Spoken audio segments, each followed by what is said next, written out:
qaar ka mid ah xidigaha ugu wanaagsan kubadda cagta caalamka waxay leeyihiin sifooyin gaar ah oo ay kaga duwan yihiin xidigaha kale. waxaa jira xidiga magac iyo maqaam sare ku leh kubadda cagta kuwa uu ku sigtay inay ka guuraan koonkan amaba ay dhintaan. warbixintani waxaan idinkugu soo gudbin doonaa 8 xidig oo ku dhawaaday inay nafta waayaan amaba ay dhintaan, hase yeeshee kadib badbaadadoodii noqday xidiga ku xariifsan ciyaarista kubadda cagta. inta aanan guda gelin, haddii channelkan Shavino Tube uu kugu cusub yahay, fadlan subscribe saar oo nagu soo biir rixna gambaleelka digniinta si dibaba ay ku soo gaaraan muuqaalada xiisaha leh oo aan bartan soo gelino. like saar una share garee asxaabtaada, waad ku mahadsan tahay soo booqashada barteena. xidiga koobaad waa Cristiano Ronaldo. laacibka Juventus ayaa ka mid ah xidigaha ugu awoodda badan kubadda cagta ee ku dhawaaday dhimashada. waxa uu ka badbaaday shil baabuur oo aad u halis badnaa xilli uu soo boqoolaya xarunta tababarka kooxda Manchester United, kuna dadaalayay si uusan kaga daahin. isagoo ka xinayay gaarigiisa Ferrari-ga ah ayuu galay shilka. mid ka mid ah taayirada gaariga ayaana furtay, gaariga ayaana u burburay si aysan cidi kaga badbaadi karin. kabtanka waddanka Portugal ayaa iska sii aaday tababarkiisa xilli gaarigiisa uu caymasho beelay. sidoo kale la dhigay halka la geeyo baabuurta qalabkooda sida gaargaarka loo isticmaalo. xidiga labaad waa Virgil van Dijk. difaaca Liverpool waxa uu badbaadadiisa aad uga mahadceliyay hooyadiisa kadib markii ay gacan weyn ka geysatay inuu ka soo kabsado xanuun aad u halis badnaa oo soo maray mid ka mid ah waayihiisa nolosha. qalin guuleysta ayaa looga sameeyay keliyaha kadib waxa uu noqday mid soo kabsada, isagoo ka mid ah xirfadlayaasha kubadda cagta kuwa ugu wanaagsan xilligan, gaar ahaan waaxda difaaca oo isaga uu ka ciyaaro. xidiga saddexaad waa Neymar Jr. waa mid ka mid ah xidigaha ugu fiican kubadda cagta.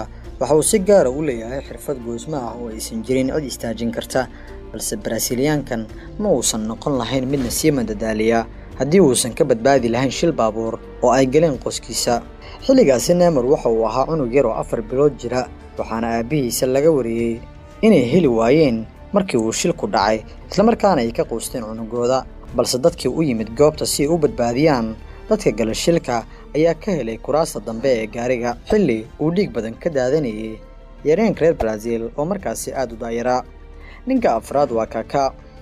qanaaska qaranka Selecao ayaa lagu xasuustaa waayihiisii kooxda AC Milan si la mid ah waqtigiisii Real Madrid. nasiib ayuuna u yeeshay inuu sii noolaado uuna ka mid noqdo xidigaha ugu wanaagsan ee kubadda cagta caalamka soo maray. Kaká waxa uu galay halis weyn maadaama ay waxyeello ka soo gaartay lafdhabarta, isla markaana isagaba uu tilmaamay in lagu wadi lahaa wheelchair-ka lagu riixo dadka curyaanka ah haddii uusan badbaadi lahayn. ciyaaryahankan ayaa ku guuleystay abaalmarinta xidiga adduunka sanadii 2007, waana haliyay ay ku faanaan dadka reer Brazil iyo taageerayaasha kooxda AC Milan. xidiga shanaad waa Peter Crouch. weeraryahankii hore ee kooxaha Liverpool, Stoke City iyo xulka qaranka dalka Ingiriiska ayaa isaga iyo xaaskiisa waxa ay doon kula qalimatay badda dhexdeeda xilli ay dalxiis ku jireen, waxaana ugu wacnaa jawiga oo isbedelay. dabaylo xoogan ayaana soo wajahay labada lamaane. nasiib wanaag, Crouch iyo xaaskiisa waa ay badbaadeen oo ma aysan noqon kuwa markaasi dhinta. ninka lixaad oo ay warbixintani taabanayso waa Thiago Silva. difaacan Brazilianka ayaa ka quustay noloshiisa xilli uu 6 bilood ku noolaa qol gaar ah maadaama uu la tacaalaya xanuunka qaaxada ama TB-da, balse soo kabsashadiisa waxa ay ka dhigtay mid ka mid ah difaacyada ugu guulaha badan kubadda cagta 10kii sano ee la soo dhaafay. welina waxa uu ka mid yahay kuwa ugu wanaagsan booskiisa xitaa isagoo jira da'da 35 sano. xidiga toddobaad waa Fernando Torres.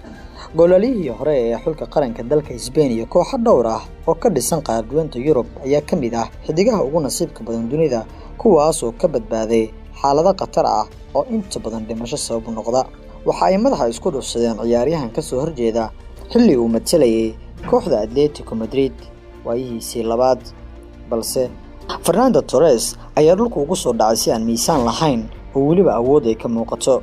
waxa uu awoodi waayay inuu neefsado, isla markaana waxa uu ku dhawaaday inuu laqa carabkiisa. waxaa gargaar degdeg u fidiyay xidigihii kala tirsanaan adiga Rojo Blanco ama Atletico Madrid, kuwa oo siiyay gargaar degdeg ah inta ay dhaqaatiirta ka soo gaareen. xidiga ugu dambeeya oo ay warbixintani taabanayso waa Peter Cech. goolahii hore ee Chelsea iyo Arsenal iyo xulka qaranka dalka Czech Republic ayaa ka mid ah xidigaha ku sigtay inay nafta waayaan marka loo fiiriyo halista dhaawaca soo gaaray awgeed. waxaana isku dhaceen Stephen Hunt ka oo kabtiisa madaxa kaga dhuftay Peter Cech kadib markii ay kubadda ku wada loolameen. isbitaalka ayaa loola cararay qabtihii hore ee Chelsea iyo Arsenal, ka oo hadda ah mid ka mid ah haliyada kubadda cagta, waxaana madaxa looga sameeyay qalliin degdeg ah iyadoo ugu dambeyn lagu guuleystay. Waana sababta ugu weyn ee uu Peter Cech koofida ugu ciyaari jiray mar walba. Haddaba daawade, warbixintan ayaa taabanaysay 8 xidig ee ku dhawaaday in ay markaasi nafta waayaan ama ay dhintaan. Haddii ay ku xiiso gelisay, fadlan haddii channelkeena uu kugu cusub yahay, subscribe saar oo nagu soo biir.